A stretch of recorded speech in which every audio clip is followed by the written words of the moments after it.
This is CounselCast, and I'm your host, Karin Conroy, your marketing co-counsel. In every episode, I discuss marketing topics with experts who answer your questions and help your law firm achieve next-level results. Here's today's guest. Hi, my name's Tom Kirkham. I'm CEO and founder of Kirkham Iron Tech. We are what's known in the IT world as a managed security service provider. And what that means is we function as an outsourced company to manage your company's or your law firm's cybersecurity defensive systems to keep the bad guys out and keep you in business. Awesome. I am excited about this because we're not just talking about passwords. We're not just talking about like boring firewall stuff. I love this security stuff. And before you start clicking around, and we're going to get into like some of this really juicy stuff that's happening in the news and security issues in general, Bitcoin stuff, leaks, all of this good things that could be really disastrous if you're not doing things right. So the title for today's show is The Cyber Threats Lurking in Your Law Firm's AI Stack. But what we're going to be talking about is that you are a law firm or a lawyer within a law firm, and you've built your practice on trust. And now imagine that you've got this leak, and all of a sudden there are deep fakes out there imitating your partners. And there is this huge breach that is just a giant mess. And your trust is eroding.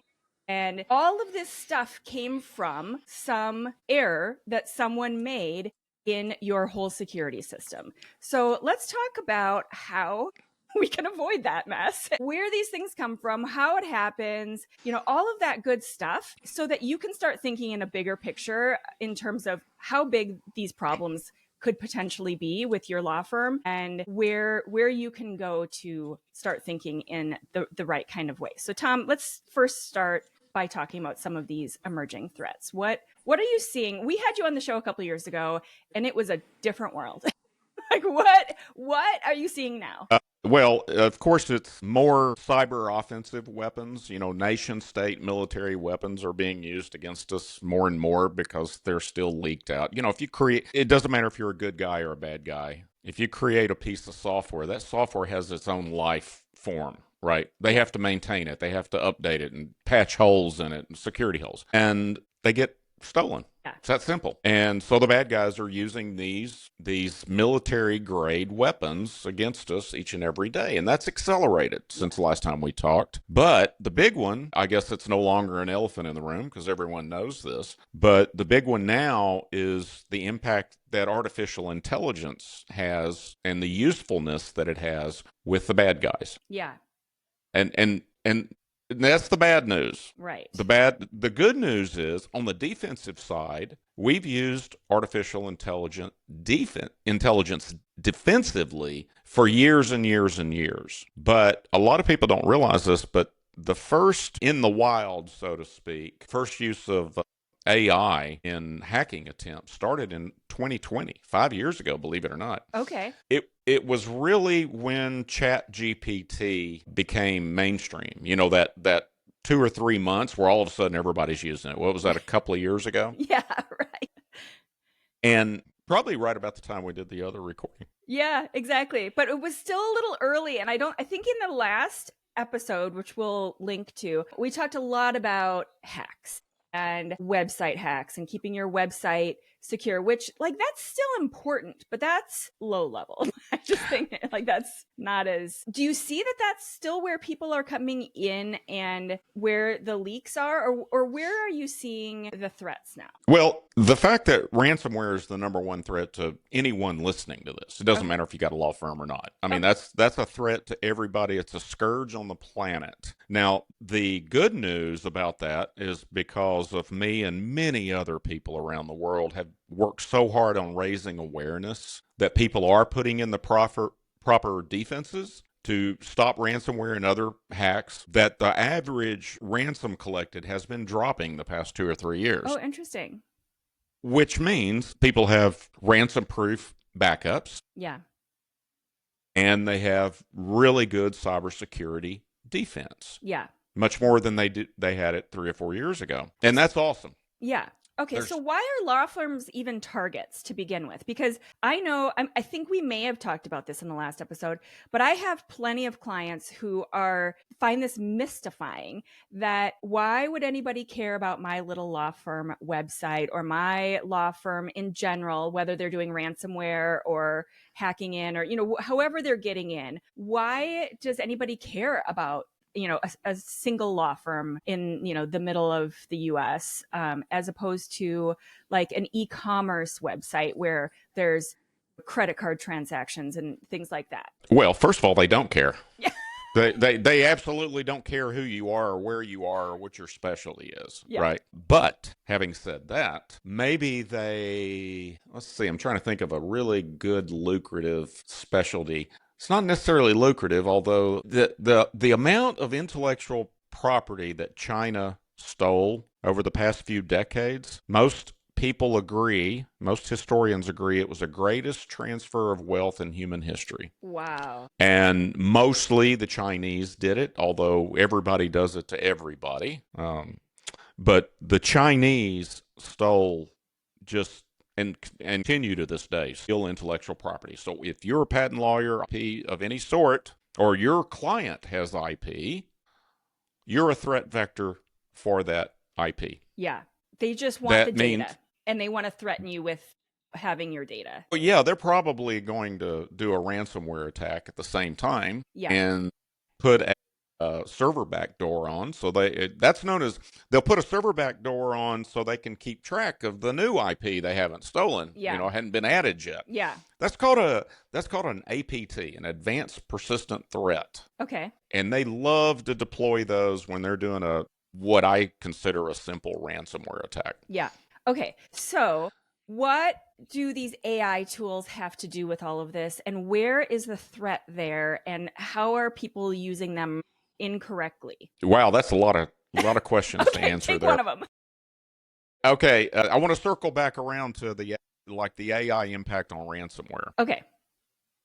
But you have an obligation as a law firm that no one in your firm should ever put any sort of private information, PII, into ChatGPT or whatever it may be, unless it's a private instance. And that's not just them telling you they're not going to use your data. Yeah. It's a little deeper than that. You've really got to understand, like IBM Watson, you can put an instance of purely secure Watson in for your law firm. So you got to make sure you got acceptable use policy around the use of AI. Okay. It's great for doing research and many, many other things, but just understand that it is an impact. It's something we take very seriously in our company. We use AI on the marketing side for, these buyer intent signals and doing research on, potential prospects, and law firms are included in that. But as far as clients go, there's no way we put any of our client stuff, as much as we have a business need for it, to analyze sentiment and support tickets and all of these different metrics. So what do you set up to keep those two sources of information totally siloed? How do you make sure that all of your client data is totally protected and secure, and that AI isn't combing through your servers and databases and external hard drives? Well, the first thing especially in these days of the cloud, and I would imagine most attorney software is in the cloud now. Yeah. So you've got to know what the company's policy is. Okay. And you need to really look through it, read the legal documentation, and find out exactly what they're committed to keeping your information private. Now, if there's some gray area in there where, they have wiggle room to sell the data or to use it for, making the AI smarter, now you've got a decision to make. Is this mission critical enough for the law firm that we're willing to risk a little more, right? Yeah. It's not a black and white thing when it comes to cloud data for the most part. Yeah.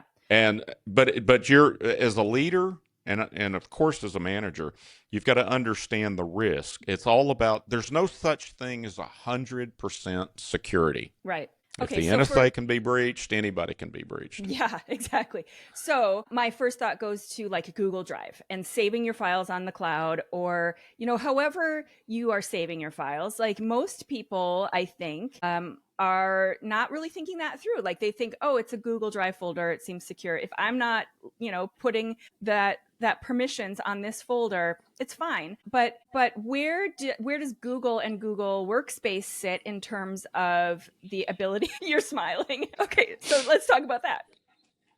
Well, it's really Google. Yeah. And it's been a few years since they removed their value statement around do no evil. Yeah. They took that out of the whatever you want to call it, the charter, mission statement, whatever. Yeah, I think when I was in business school, this was way back in the different days of the internet, that we did a case study on that their mission statement. I think it stands repeating that used to be Google's like core value was do no evil. I think, did it used to be right on the homepage, like right under the logo? If it wasn't, I think it was there briefly. It's not anymore. yeah. Well, it's one of the core tenets of security is privacy. Mm-hmm. I can't tell you how many people, not as many as there used to be, but whether it's the U.S. government spying on you or private industry spying on you, I'd have friends tell me, well, what do I care? I have nothing to hide. Yes. Really? Oh, really? Okay, you have nothing to hide. How about this? Give me the password to your email account and just let me go through it and look at all the data and do anything I want to with it. Yeah. Whoa, I'm not doing that. Okay, not that. Yeah, and so, you got the keys to the kingdom if you have somebody's password anyway. Yeah. But chances are there's going to be some things that would be embarrassing. Yep. Chances are there's going to be access to your financial records. Mm-hmm. Yeah. Because everybody uses the email for, banking and investments and all that. Right. Everything. Yeah. That's keys to the kingdom territory there. And I think that's where, I know we're going to get into this when we get to the book review, but that's where all these movies start too, where you like don't really think about, it's like, oh, I'm just a boring person. I'm not doing any like international espionage. So yeah, whatever. But then all of a sudden it's like, wait, but I don't want you to see that message that I sent that one person 5 years ago. And I kind of forgot about until all of a sudden you're digging that up. Or also like, I don't really want you to see my financial stuff. I don't want you to have access to that. I don't want to also open my bank accounts and see a bunch of zeros. Like imagine the panic in all of a sudden someone's got control over these things that you're not really thinking about and you're not thinking them through. And like the horror at the beginning of all of those movies where all of a sudden like someone's controlling things that make it look like you. Like that's terrifying. Yeah. And with AI now you can with deepfakes and things like I clone my voice and I trained it with about 3 hours of like my webinar videos and things like this. And it's practically indistinguishable from real life, this recording, right? Yeah. And that just accelerates. I'm sure there's a company out there now that's just perfect. And if you go to YouTube, it's just full of AI slop that most people don't realize it's artificial. Yeah. Well, and imagine that you have any kind of a public, you're a movie person or you are a politician or you have, a partner in your firm who is on high profile cases. All of these things are not that far removed. And now all of a sudden there's a deep fake where, someone in your firm is seen colluding with the opposing counsel. Like that's problematic and it could be fake. So what do we do? Well, as far as we're concerned, if you're not providing continuous cybersecurity awareness training for every single person in your law firm, you're messing up the very most basic part of the security. So you think that you're making the right decision by hiring a company like us to go in and put these marvelous defensive controls in and making sure that firewall is bulletproof and all of these technical controls in. But what the numbers tell us is that 95% of significant breaches It's human caused. Of course. They've been psychologically manipulated, socially engineered, especially in politics these days. But basically, they've been conned into letting the hacker get into the network. Yeah. That's the fundamental of a very basic, common ransomware attack. Yeah. Yeah. They get into your head. Right. Yeah. And, and you've got to keep in mind there's two benefits to it. You're protecting the law firm, but you're also protecting everyone in the law firm, their personal lives.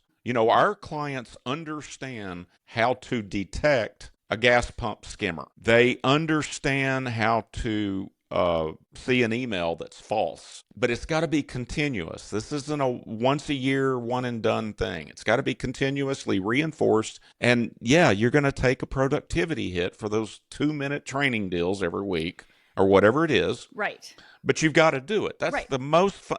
If you implement continuous cybersecurity awareness training, the math, the research says you'll cut your risk in half. In half, just though. Right off the bat. Yeah. Like, there's nowhere that you're ever going to go down to zero. Like, your risk is always going to be there. Companies like us, and what we do is we want to take you from a 5 to 10% chance in any given year that you're going to have a security event. We want to drop that down to 0.01, 0.001. We just want to minimize it because there's diminishing returns when you start doing everything. None of our clients, even we, don't do everything that is possible because, what's the chance? What's the use case for this particular type hacker getting into us? Does all the technology match up? What are our existing safeguards? You got to calculate all that stuff and do a risk analysis. Right. Yeah. So, but you certainly don't want to be in the 5 to 10% in any one given year of having a breach because you did nothing. Right. Yeah. Yeah. Okay. So let's talk about this worst case scenario. Like, first of all, what is the most common breach that you're seeing? What does it look like? It's ransomware attacks. Okay. They get a payload, encrypt the files, hold the data for ransom. Okay. So and then they more and more commonly they extort you for the money too. So even if you have a backup, which is something that's accelerating in the last couple of years, it doesn't matter to them. If you unencrypt your file, they're just going to go through all your data and see what they can do with it for fun and profit. And it seems to me like, especially with the larger companies, they're just paying it because the payoff as compared to like recreating all that data is lower. And I feel like the guys know that. The criminals know that. Right. So they set their payoff rate lower than the recreation rate. Sure. Absolutely. And loss of productivity. Yeah. You go through all the math on it. It's cheaper to pay this $1 million ransom. And they just. So is that the most common scenario that you're seeing? That they do the ransomware, they grab all your data and your servers and all your backups and all that stuff, and then you just pay it, you get it back, and they move on. Yeah. And here's the skeptics among attorneys will say, well, how do I know I'm going to get my data back? Right. Ransomware has been around longer than Bitcoin. Bitcoin is not the problem here. Yeah. Yeah. In fact, when it gets right down to it, they have to launder Bitcoin because it's traceable. Mm-hmm. And what do they launder it into? Paper dollars. They need to buy goods and services on the black market. Yeah. They're not moving Bitcoin around. Yeah. They're laundered Bitcoin and converting it to dollars and spending it that way. But anyway, ransomware was around at least 10 years before Bitcoin was created. When you go way back, because I was seeing it years ago coming in on fax machines, where they would fax in these threats. And it was like, this is the only fax we've got this year, but I'm worried about. Oh, wow. You reactivated my brain cell about the Nigerian Fortnite. Yes. Well, and that was the other thing is there's so much coming in from Nigeria for a while. And is that even, I haven't seen that in a long time. Why is this stuff, does it just shift with where it becomes more believable? Because as soon as anybody sees a Nigeria, or even, I don't even see it. So I think Google is probably, filtering that stuff out. Is it that? Yeah. Yeah. If you look in a spam filter, it's still packed full. It's in there. Yeah. Yeah. And so we've gotten a lot better at detecting these types of scams. Yeah. And they're just filtering it out. Yeah.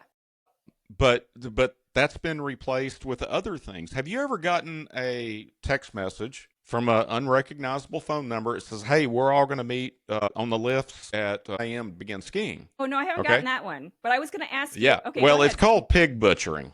Okay. Oh, my gosh.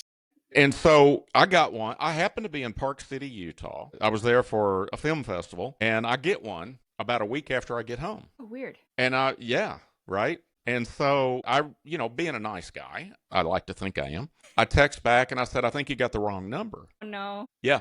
And so then they go, like well, it clicking on the doesn't link. matter if you're here, just meet us at 7. I've never met you, but you're more than welcome to join us skiing. So what they do is it's a slow con. Mm-hmm. These confidence schemes. They're creating trust and then getting confidence that this is a trustworthy person. Yeah. And they're just random text messages. Yeah. And that's been something that's really ballooned up in the past couple of years. Yeah. And ultimately, in some point, they're going to pull the real con is going to hit. Right. Well, the one I was going to ask you about, the Wall Street Journal has this podcast that I love, and I think I mention quite often on my podcast called The Journal. And what I love about it is it's a nice little short 10 to 15 minute thing, but they had a show, I think it was in the last couple of weeks, about the toll road scams, like all of these texts and the thing that I love about these texts that I find kind of humorous is how bad the grammar is. And then they get really aggressive, like, we're coming for you. And then they use language like, we're sending the cops to your house. I'm like, oh, that sounds official. And I'm laughing, but at the same time, it's a great episode. I'll link to it in the show notes, because they talk about the process that these Chinese farms and the way that they have set up the phone cards all over within the US, where they're texting you from US numbers. And so it gets through, first of all, it gets through to my phone, and it looks a little bit worrisome. So if you're not very tech savvy, if you're an elder person or whatever, you're going to click on it and you're going to pay them $50-$60, and they're making billions and billions of dollars off of this scam. So I just see this stuff all the time. And then I start to think about the threat in terms of, if you're using this on a company device, and then now all of a sudden they've got access, where does that lead in terms of like the potential threat inside of a law firm? Is this a way that they're kind of using to get into some of these data centers where they can then do a ransomware attack? Well, it all depends upon who they have conned and gotten their trust. Sure. So the industry's huge. It's about a $10 trillion industry this year worldwide. That's with a T. That's insane. Yeah. Well, if you compare that to GDP of a country, that's the third largest country in the world. You always hear this thing, California's got if it was a country, it'd be the fifth largest. Right. Hacking industry's got them bigger than California. So, yeah. Right. Amazing. I mean, not amazing in a good way. Amazing. Right. So when you think about a long con, they get to know the person. Yeah. And then maybe they find out they are an attorney or a doctor or whatever. And so then they gather up intelligence. That first text that goes out is automated. That's a shotgun to find victims. And then after a couple of replies, then they start doing research. Mm-hmm.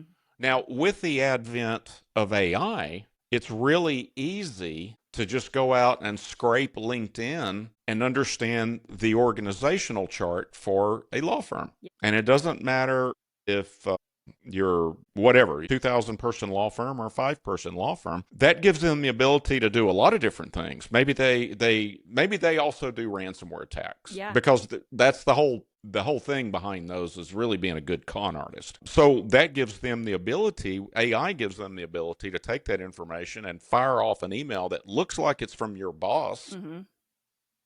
And you do see some bad grammar and bad graphics on the text messages, but you don't see it in email anymore. Yeah. Yeah. They're Yeah. Well, and then they have the, embedded AI to fix all that stuff. And so they can just, have it done better. Right. And so if you are one of those people that are so smart that you won't fall for a con like a malicious email or text message. Yeah. Let me tell you what happened to me. Oh, no. So we do what's known as simulated phishing attacks in our company, right? And we do it for clients too. So we basically send emails, automatic, that try to get them to con them into like doing a secret something. shopper kind of thing. Right.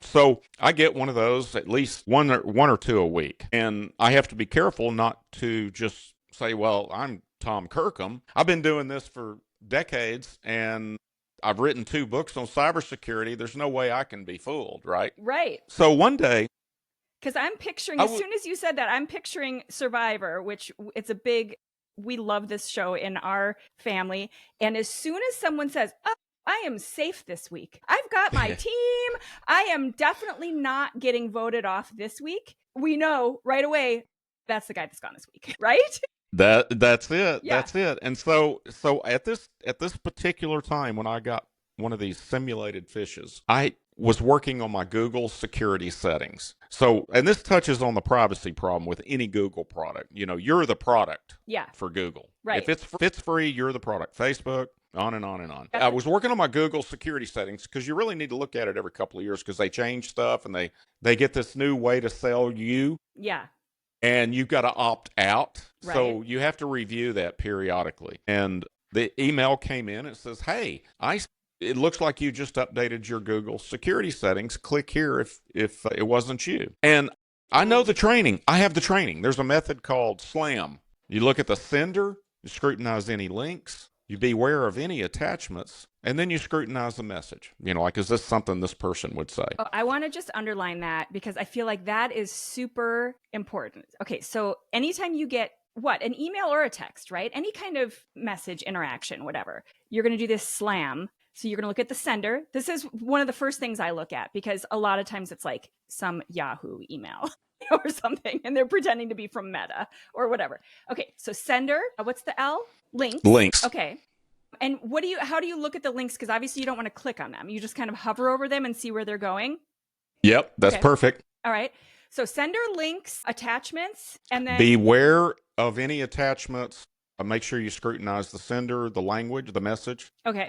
Scrutinize the whole thing before you open an attachment up. Okay. And then the last part is the message. The message, like you were saying a minute ago, to me, the message has got so slick that I can almost never figure out that it's spam by the message. It's usually one of those other letters. It's usually the sender or one of the links or something. But lately, some of these messages I'm getting we can come back to that in a minute, but they are very well done, like in a scary way. Yeah, and that's where it gets to, especially on these malicious emails that it looks like they're coming from your boss or a family member or whatever. Yeah. That doesn't sound like something Tom would say. Right. The ones I'm getting lately, just to kind of throw that story in, is I've obviously got a bunch of social media accounts for this podcast. And I'm getting ones that come from what looks like a law firm saying that I have an unauthorized use of copyrighted either music or images. And they're using a real law firm's name. And luckily Google is kind of highlighting them because I use Google Workspace and I'm sure you're going to kind of cringe at that. But Google is saying this might be spam at the top. So that's my first indication. And then I have to pause and then I look at the sender. I look through your SLAM, which I think is an awesome acronym that I wasn't really using, but just kind of doing it automatically. But and that's where I find it, but it's not in the message. The message itself looks very real. Right. So imagine you're the smartest person in the world. You're not going to get conned. Right. I completely blew past all of my training, everything that I know, and clicked on the link. Oh, no. And then I'm getting a 2-minute training video on everything that I did wrong. So it was one of your internal ones. Right. So you've just got a coincidence as far as, and I've been personally targeted for years, not just the ISIS thing. Yeah. But, if you're a high net worth individual, which many attorneys are, you've been personally targeted long before AI. Yeah. Okay. Yeah. And then then our company itself is personally targeted and has been targeted for years because we hold keys to kingdoms. And so we have to be extra careful. Yeah. But that coincidence can fool the smartest people in the world into doing it. So please don't make the mistake of exempting yourself. You're a managing partner. You make the great managerial decision to put in cybersecurity awareness training to cut your risk in half. But don't think you're too smart and exempt yourself from the training. Yeah. Don't do that. Please don't do that. That is step number one, to think that you are somehow smarter than these hackers and these, like, that you're not. So you're a lawyer and you're very smart at a lot of things. And so I'm not insulting you in any way. I'm just saying you are not smarter than they are when it comes to this stuff.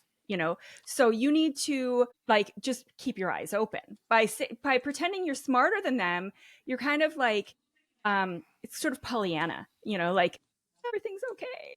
Yeah. Why would they why would they hack our little family law office? And right. We're in the middle of Montana, and then you add that to it. And that leadership, if you exempt yourself, that's one of the many problems. But if you exempt yourself, even though you made the decision to implement it, you did a good management decision, but you're not showing true leadership because you're not walking the talk. Yes. Well, and how serious do you think your firm is going to treat cybersecurity awareness training if you don't hold them accountable? Right. And you don't do it yourself? Yes. And when you were talking about that they are going into LinkedIn and they're seeing the entire structure of your firm and the whole org chart, basically, who they're going to target is the top leadership guys who are older. Because I can tell you right now, working with them on their marketing campaigns, these guys are still thinking in terms of 1987's marketing approach. What's wrong with the yellow pages? And you guys all know who these people are in your firm, right? So maybe they're not quite that bad, but there were still people. I mean, I've had my agency now for 17 years, and there was still people easily 10 years ago that were asking me why they needed a website. So it takes such a long time. You have to picture these battleships that they are slow to turn. These guys are super slow to turn, and they're also picturing their retirement. So this is just not on their right. They don't care. And these guys are your biggest targets because they are the ones who are going to see those emails, and they're not going to go through your SLAM process. They're just going to click on it and be like, well, why would I not click on this warning from Google? And they're going to be sucked right in. Yeah. It's, and then let's say that happens in your law firm. Yeah. And let's say it ended up being a ransomware attack and the law firm had to pay $5 million, whatever it is. Yeah. If your knee-jerk reaction is to go fire the person that clicked on that malicious link, and you haven't instituted any of the security things that I speak endlessly about, it's not their fault. They're just trying to do their job. Yeah. And you didn't provide them with the tools to prevent your firm from being shut down. And I'll tell you something else that's changed in the last couple of years. I don't mean to switch gears on you. Yeah, no. But other law firms don't waste very many days initiating a class action lawsuit against law firms and medical facilities and everything for a data breach. Yeah.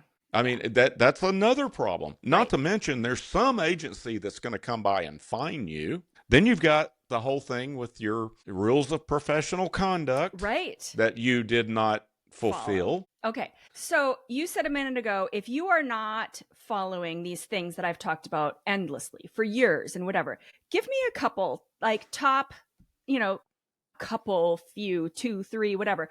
What are these things that these firms should be making sure that they are doing that you just think are without a doubt your borderline professional misconduct if you are not doing these things? The first thing is understanding that IT and cybersecurity are two entirely different specialties. Yes. Okay. Even if your firm has its own IT people, more often than not, IT people want to outsource cybersecurity because they understand it's not in their wheelhouse. Right. You think about, why does IT exist? It's to increase productivity, efficiency, and profitability. Right. Well, cybersecurity defense companies that's like 3 or 4 down the list for us. Yeah. Security's job 1. Yeah. Now, we certainly consider the impact on productivity and efficiency, but we don't sacrifice security. Right. Okay. So understand that you don't go to a neurosurgeon for heart surgery. Right. I'm not going to go to a patent law attorney for a personal injury divorce issue. Yeah, right. Yeah, PI. Yeah, right. Right. Yeah. So understand, stay in your channel and understand that IT is a huge industry. Right. Many different specialties, and so don't think it is they have to work with IT, right? Just like an anesthesiologist has to work with a neurosurgeon, right? But just understand that and let's also understand that the industry is so huge, the IT and cybersecurity. It's so huge that your neighbor down the street and his 16-year-old whiz kid son or daughter is not a genius in all of these different things. Right. Because I'll tell you something else: old age and treachery will beat youth in any day. Right. Okay, so you want an experienced security professional to come in and point out your vulnerabilities, to do a security risk assessment. Yeah. And that way you know the condition of your ship. Yeah. Right? Captain setting sail, cargo ship from Shanghai to Long Beach. What do? They spend 3 hours sharpening their axe and an hour on chopping wood. Yeah. So he's looking at the weather. He's understanding the crew experience. He knows the condition of his ship. Yes. Before he sets sails, before they even load anything on it. And that you've got to know where you are. That's the very first thing in what's known as the NIST Cybersecurity Framework, which I consider the gold standard worldwide. But you also have to look at any very specific compliance things that your firm is subject to, like HIPAA. Right. So this NIST, is that kind of in line with doing this sort of audit of where your vulnerabilities are? That's the first step, and it's known as identify. Okay. So there's 5+1 components of National Institute of Standards and Technology Cybersecurity Framework. That was NIST is a part of the U.S. Department of Commerce. Okay. And so this is all about standardizing. This is why it's not, this Tom guy, how do I know what he's saying is right? Right. It's standards of practice in our industry. Yeah. And so everybody knows about NIST and CMMC and HIPAA, and the list goes on and on. There's all these different requirements, compliance. Yes. Yeah. But they're all interrelated. Okay. Like NIST refers to ISO standards and vice versa. And we have our own framework. Right. But you're going to pull in your firm or a cybersecurity expert to look at all of these compliance standards and see where your firm is specifically vulnerable across the board. Right. Yeah. Now, step 2 is protect in NIST. So now, okay, let's... I'm guessing you don't just mean McAfee. No. Matt, if you're using... I had to throw it in there. I just wanted to see your face. Yeah, if you're using any kind of internet protection suite that you bought off of the shelf at Best Buy or Office Depot, it is entirely inadequate. Right. Yeah. So that's another reason why this is important. On the last time we spoke, I was talking about an EDR. That's the AI malware detection and prevention tool. It stands for Endpoint Detect and Response. And it's not relying on virus signatures. It sees the storyline of an attack so it can adapt and defend it instantaneously. Yeah. If you're not using an EDR tool, and it's got to be monitored, it's got to be deployed, it's got to be configured, and you got to have a response personnel. You implement an EDR, you implement cybersecurity awareness training, you make sure your firewalls are good, there's a whole checklist, just dozens and dozens of things. That's the second stage. You protect. Yeah. And you get that risk from 5% to 0.01%. Okay. And there's things that you're going to say, well, it's not worth spending $20,000 a year for this one little use case, right? Yeah. So you just accept that, but you know what it is. Right. Okay. Right. So awareness is absolutely critical to this. So now the third part is you got to have an intrusion detection system, an IDS. Nice. Yeah. Now, like the when the Amazon EDR guy delivers the package to your door, he's out there. Yeah. Right, the Ring doorbell. So an intrusion detection system, the EDR and other things are going to detect security anomalies or an absolute known intrusion. But you also have to educate your people. Right. So let's say let's say somebody in accounting was paying bills and they did click on a link Yeah. that was a ransomware attack. Well, they also have to know that, number one, there's not going to be any retaliation against them. Yeah. Because you need them to report it absolutely as soon as possible. Yeah. That's the procedure. Right. If that little voice in the back of your head said, there was something wrong with that link I clicked on, you do not want them to be scared and like hiding to under report their desk. it. Yeah, and they're sitting under there like, oh no. Absolutely not. It's Yes. nothing to be ashamed of. And you would not believe how many times we've stopped a security event simply because we told them, pull the power cord out. Interesting. Oh my gosh. Yeah, because our clients are generally trained so well that they know if something goes wrong their escalation is to immediately call us. Oh my gosh. Yeah. Yeah. So you've got all these human and technical intrusion detection systems. Well, now you need a response system. Yeah. Right. So the EDR is also going to respond, but you got to have humans doing other intelligence gathering. Yeah. Who is this? What was the threat vector? Is there anything else? Ransomware attacks are commonly used as Trojans. So they do a ransomware attack, but their real target was planting a server backdoor for the Chinese. Yeah. So you think everything's cool if you survive the ransomware attack. And meanwhile, there's this. But in reality, you've got an APT sitting on the server just harvesting your client data. Oh my gosh. Yeah. It's just insane. It's warfare. Yeah. Oh my gosh. So you've got to have that. That's step 4. Yeah. And then step 5 in NIST is you got to have a recovery system because nothing is 100%. Right. Yeah, and that covers business continuity. Mm-hmm. You know, how long can you afford to be down? If your law firm bills by the hour and you got 20 lawyers billing by the hour, how many hours, what does it cost for that firm to be down for 1 hour? Gosh. And that changes what kind of systems you put in place to shrink that business continuity time cycle down to what you can afford. Okay? Yeah. Now, nobody can afford to be up 100%. And there's no such thing anyway, but if somebody tells you if everything's in the cloud, you're always up, I promise you there's holes in that. Yeah. Okay. Right. So, and you got to plan for disaster recovery, like, catastrophic facility loss. Your law firm burns down. Yeah. How you got business continuity. How do you restore systems? Yeah. And this is just and basic, then finally, like not and even cybersecurity issues. I mean, like you said, like your building could burn down. Have you thought this through? What's your plan? Right. And then, and this is something that happens in law firms all the time, is somebody accidentally deletes files. So you got to have a real easy, real fast data recovery system in place. And those are 3 distinct different things. Mm-hmm. And I want to point that out because if you don't understand those are 3 entirely different things, that's all the more reason why you need to go to a professional. Yeah. Yeah.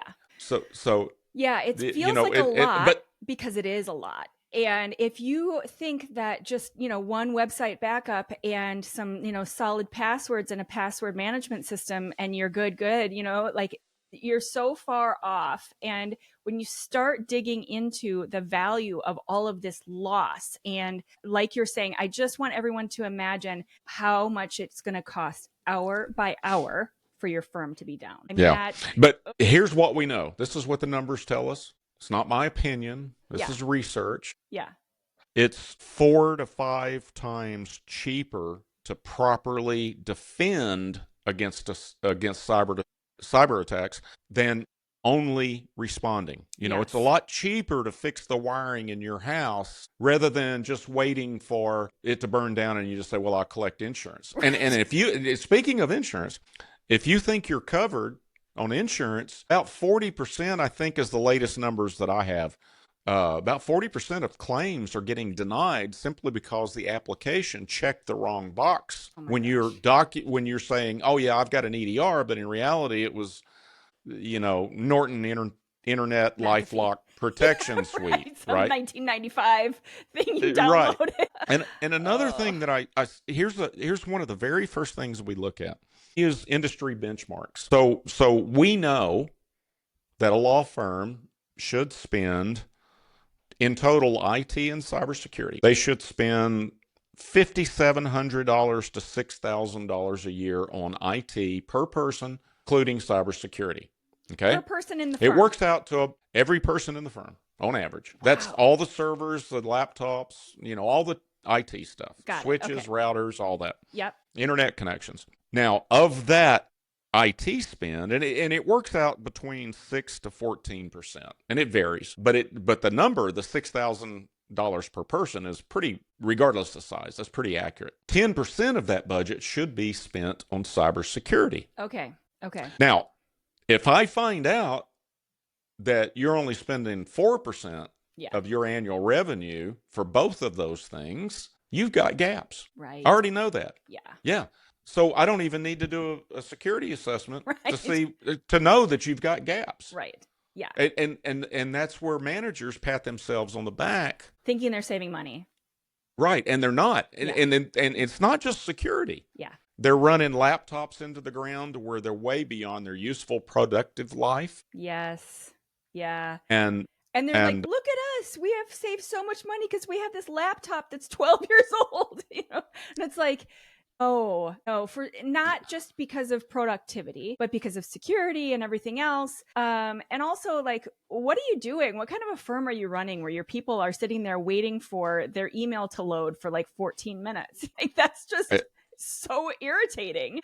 I mean, yeah, sorry. I feel like I interrupted you. No, that's okay. I'm just thinking, like, part of our framework is ROI on IT investments. Yeah. Okay. Yeah. So we're going to replace Windows laptops every 3 years. Mm-hmm. That's it. Yeah. No, I don't care if it's working fine or not. Yeah. It's going to get replaced. Yeah.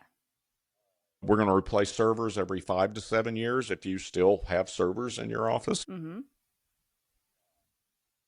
Other things depend on what the class of the deal is. But this is governance. Yeah. Right? Yeah. That is the 5+1 of NIST. That's part of our 3-legged pillar of our framework. Governance is the procedures and policy. You already have governance in your office. Who has a key to the office? What's your office hours? Yes. This is all governance, right? Yeah. And then finally, the third leg of the stool is we've got to secure your practice, because we know, once again, research, not my opinion, 40 to 60% of businesses that have a significant cyber attack go out of business within 6 months to 2 years. That's what we know. Oh my gosh. And the ones that's most likely to happen to are the small firms. They're in small towns, never doing anything to take care of risk. Wow. From a hacking standpoint. That's a statistic I haven't really thought about. And that is really stunning, because, we keep thinking about, okay, what do we do? How do we prevent? Obviously, that's the best possible situation, is you prevent, you put all these things in place. But when it happens, what's the recovery? And I haven't heard people talking about the recovery in terms of, are you even going to survive? And what's the likelihood that your business doesn't is huge. I mean, that is right. I mean, even if the likelihood was 10 or 15%, that's still a significant, chance of your business going under just based on this event. But if it's, what did you say, 40 to 60% of small businesses? It depends on the research report, but that's what the range is. That's enormous. That if you average like half of the businesses that have a significant cyber attack, that's going to be a killer to your entire business. That is significant enough to make people pause and take note and really think more seriously about what you're doing and where your vulnerabilities are. So, right. Real quick, we are going to get to the book review part.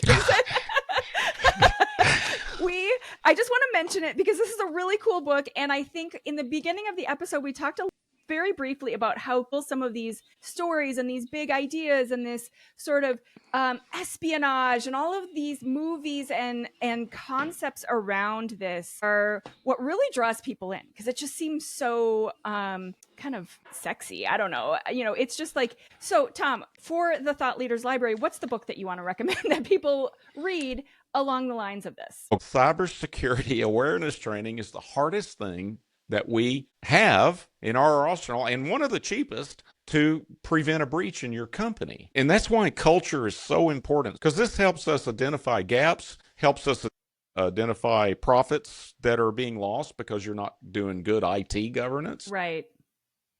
What department or what vendor that you use that has a really intense relationship with each and every person in your law firm. Yeah. It's your IT people. Right. Right. We know when Bill's out sick, and we know when Mary's on vacation. Right. All that stuff. Yeah. Yeah. Yeah. And the more we understand you and your culture and your objectives, the better job we can do. Right. Yeah, that makes so much sense. It just keeps coming back to the human element of all of this. Like we keep talking about the technology and all of the kind of interesting pieces of that. But at the end of the day, the biggest issue and risk and challenge and focus needs to be on those humans that are going to make the human error of clicking on the wrong link. Right. Yeah. And training stops that. Yeah. Yeah. So did you want to mention This Is How They Tell Me the World Ends? Well, that's Nicole Perlroth. That's her book. Yeah. And she was the cybersecurity reporter, the beat reporter for the New York Times for a little over 10 years. And that's when she wrote that. And so, especially with bar associations, these attorneys, hey, I think you're just blowing this all out of proportion because you sell this stuff, right? Well, right. It could be that you're trying to sell this. Right. Yeah. I want my attorney to be very skeptical and, use critical thinking skills. Of course. But not to. But yes, I am trying to sell it, but I'm also right in what I'm describing. Right.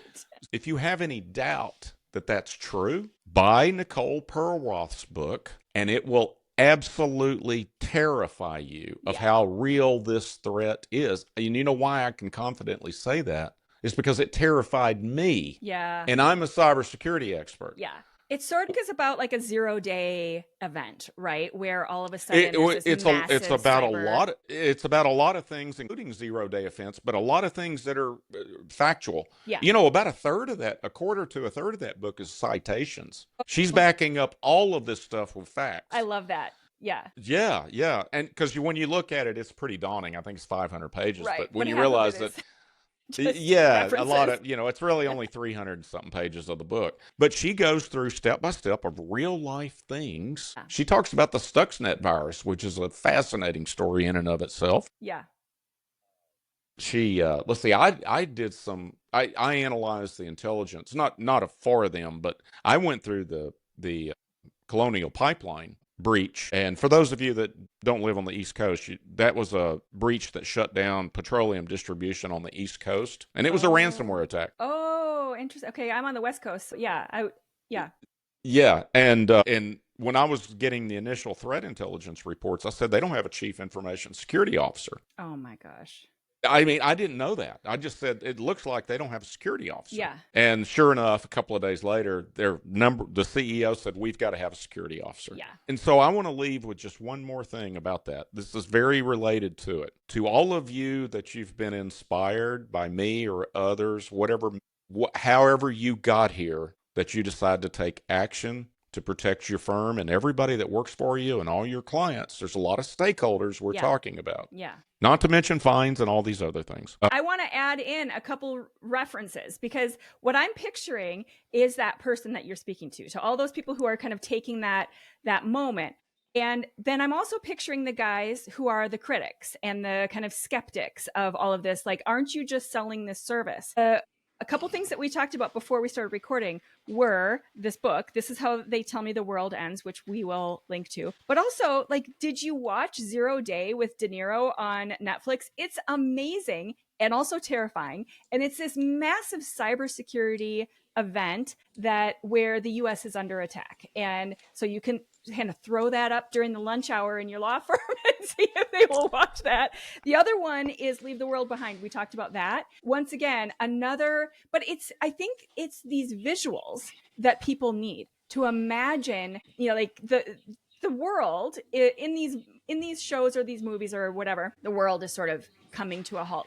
But imagine it's not necessarily the world, it's your law firm. And all of a sudden you're under attack because that's what this is. Like you said earlier in the episode, this is war and they're coming for you and they are embedding things in ways that you think you're safe. And then all of a sudden there's this other thing in there. Let's take some of these tools to present the visual of what this could all look like. And then all of a sudden you've got people on board because they hadn't really thought of it that way. Yeah.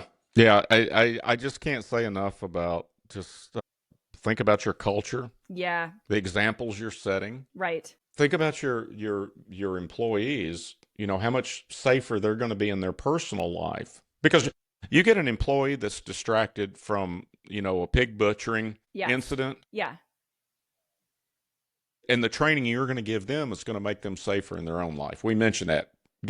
Quit stressing over it and do something about it. Let's focus on the work that we're here to do instead of like these attacks. Right. Everything that I have said today can be backed up with data and research, and these are international standards. I can't stress enough that these things aren't my opinions. I have opinions about a lot of different things, but any cybersecurity expert is going to tell you the same things. Yeah.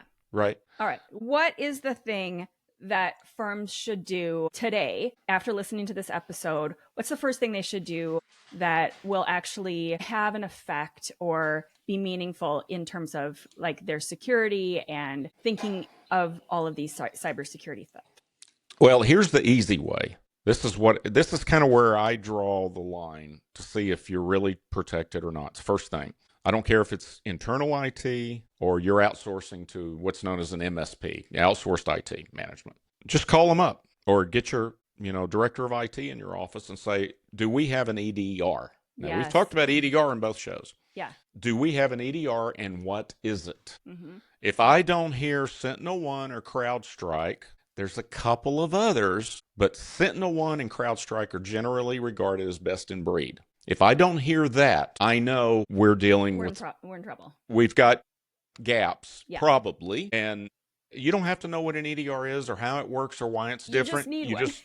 You just need to hear that, and it's going to go by XDR, MDR, and yes, there are some flavors difference in what those mean. We do MDR actually, but the product itself is an EDR class product. Okay. If I don't hear that, it's a problem. Then I've got a super great IT person, but he's not a cybersecurity person. Yes.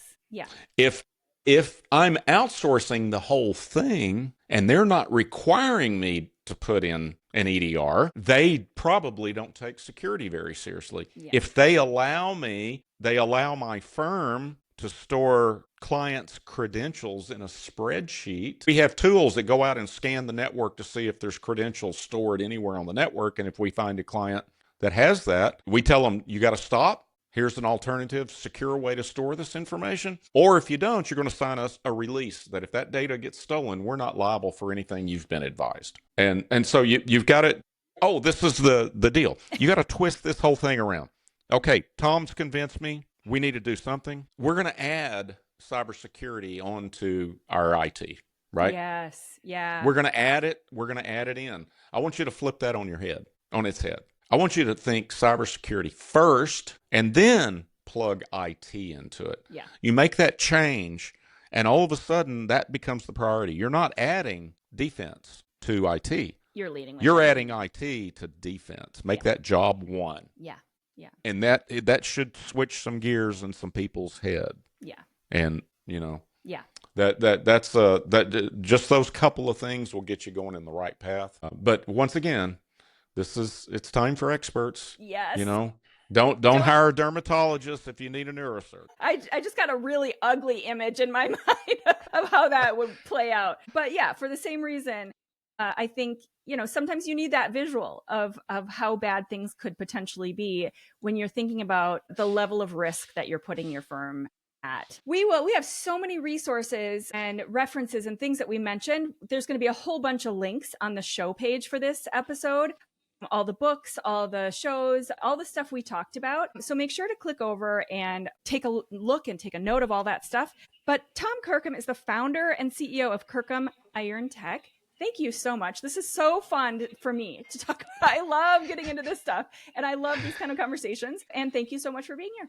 It was absolutely my pleasure, like always. Thank you for listening to this episode of the CounselCast podcast. Be sure to visit our website at counsel-cast.com for the resources mentioned on the episode and to give us your feedback. If you enjoyed this episode, I would appreciate if you could rate and review the podcast on Apple and subscribe to your favorite podcast platform. See you on the next one.